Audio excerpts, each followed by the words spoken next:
why silicone? What's so unique or special about silicone when it comes to toys? Well, for toys, because it's biocompatible, it's inert, so there's no, to make them softer, you're not putting in toxic chemicals like with vinyl. PVC is the kind of piping that you find at Home Depot or the hardware store. And to make PVC soft, they add plasticizers, which are those smelly chemicals that ooze out of it over time. That's why they shrink down and they get harder. Silicone doesn't require that to be soft.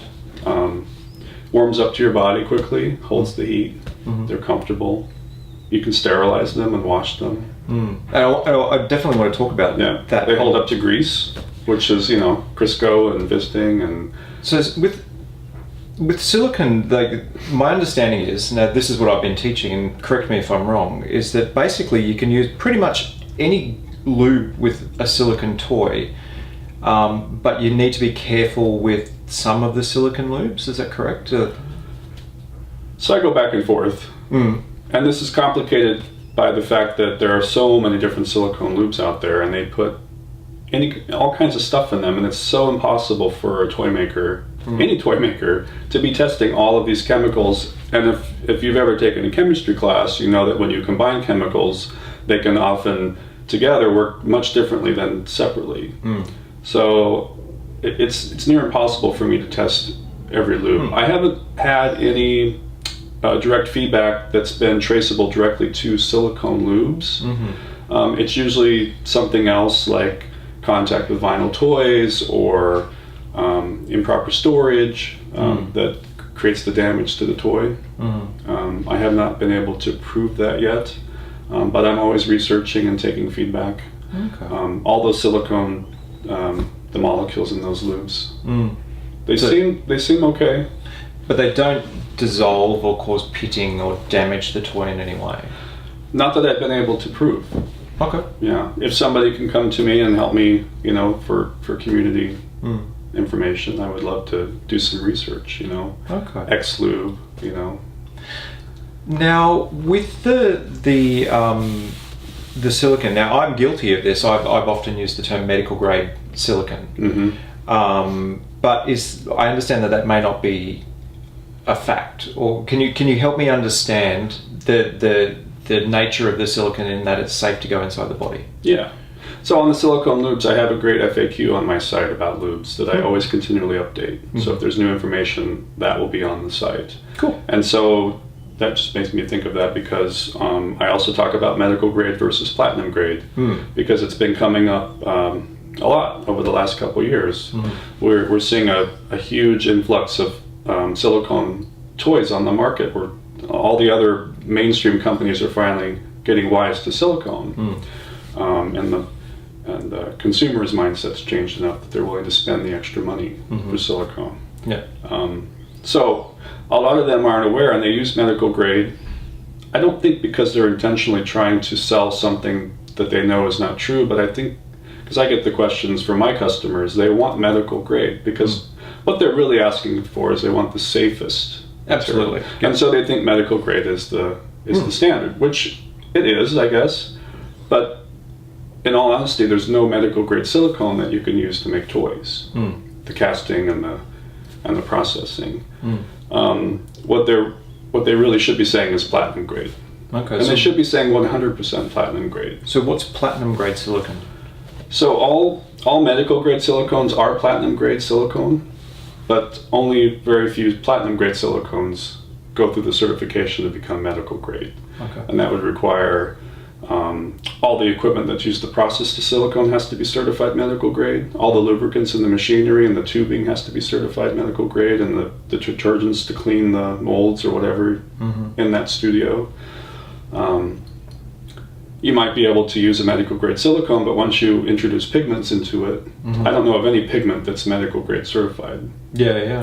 Colorants and all of that stuff, mold release agents. Yeah. So saying that they're medical grade silicone, I would urge people to contact that manufacturer and ask what type of silicone it is. If it's 100% platinum grade, then you're good to go. Yeah. Yeah. Because that's something that I've brought up a number of times, is that I've within my work as a doctor, I've seen people with burns to the anal canal after using a cheap toy, and it's actually like a chemical burn. Yeah. And they're like, the anatomy of the arse is that there is no pain receptors beyond about that far, an inch or two into the bud, anatomically variations withheld, but and so you could potentially damage yourself if you're using toys that are of a grade that are not designed for internal insertion. Yep.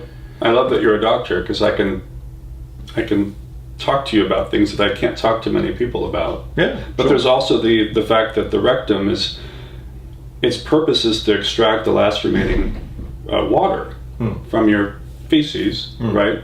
To compact it. So in a sense, you're putting a chemical laden toy right there, where its job is to extract that. So it's actually not just burning the rectum, but it's introducing all those chemicals into your bloodstream.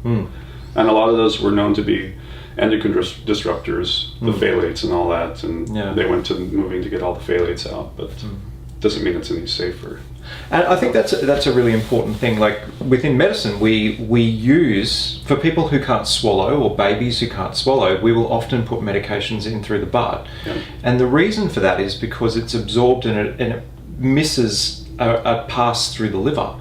And that's a really important thing. So if you've got something that's toxic or potentially harmful, it's going to miss out on that chance to be removed by the liver. So it's not just a little bit toxic, it could be a lot of it toxic.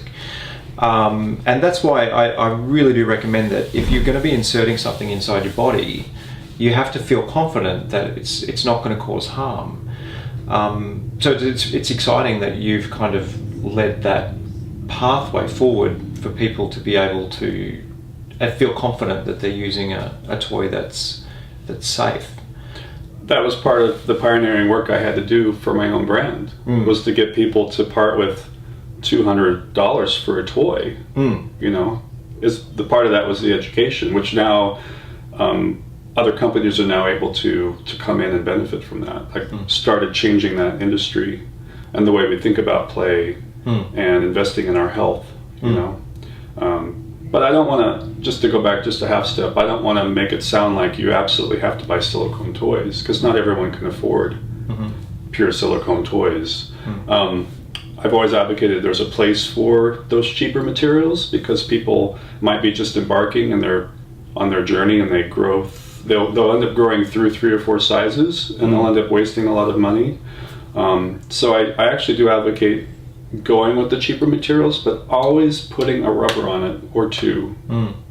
Do never use them just bare. Yeah.